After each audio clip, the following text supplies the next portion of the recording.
Hi everyone, I'm Jackie and I'm here to teach you American English. Today, I'm going to teach you some common tools in English. First, where do we buy our tools?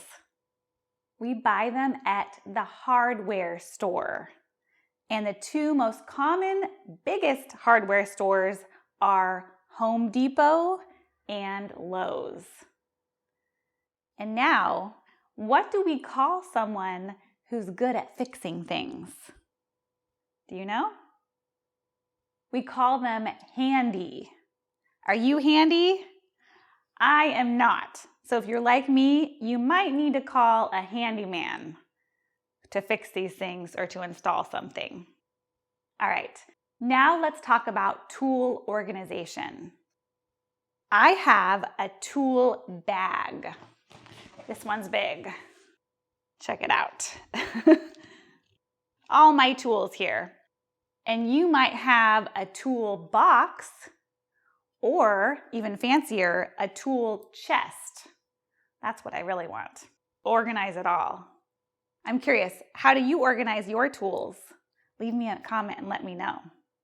So now let's go over some basic tools to hang a picture, for example.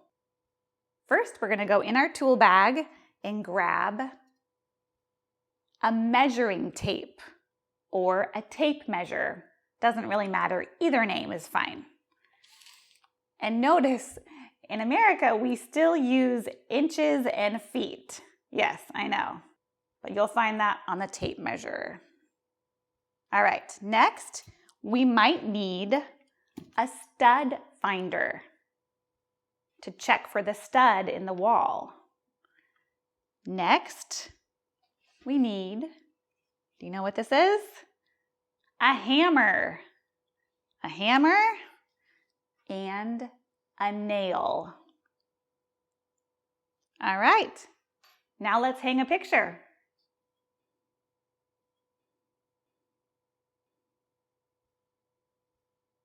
All right, now let's talk about a few tools that you might use for plumbing. First, we have a shiny wrench or an adjustable wrench. That word is hard to say with the R, wrench. And do you know what type of wrench this is? It's called an Allen wrench or a hex key. These are really handy for tightening furniture. You might use pliers or slip joint pliers. And if your toilet is clogged, you might need to use a plunger. This one's kind of gross. Plunger. And if your toilet is really clogged and you can't fix it, who do you call? A plumber. And that's tricky because the B is silent. Plumber. Now let's talk about some tools we used to install this curtain rod recently. First, it was so high up that we needed this ladder. If it's just a little bit high, you could use a step stool. Next, we needed to drill a hole in the wall, so we used this electric drill, or just a drill, and these drill bits right here. Whoa. Next, we used a screwdriver, and there are two main types. There is a Phillips screwdriver, which is the crossbar looking one, and a flathead screwdriver. And there's also a very handy electric screwdriver. This is a cordless screwdriver, And this is essential if you put together a lot of IKEA furniture like me.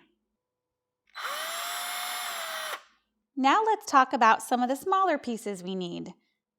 We have nails, screws, wall anchors, washers, and nuts and bolts. Are you curious what else is in my tool bag? Let's go over a few more items. First, you always have to have duct tape. And I have the cutest Hello Kitty duct tape. Notice the way I pronounce it, we don't really use the T in duct tape because they run together. So it's just like duct tape. Next, I have some safety glasses. Safety first. I have some gloves. I have a box cutter, or we call it by the brand X-Acto knife. Very handy and very sharp. X-Acto knife. Let's see what else is in here. I have a flashlight. Always handy. A Sharpie. A Sharpie is a black permanent marker, and we actually call it by the brand because they're so common. Sharpie. And we have a mallet. Don't confuse this with a mullet with the U, which is a really bad haircut. We also have scissors. You gotta have scissors, very important.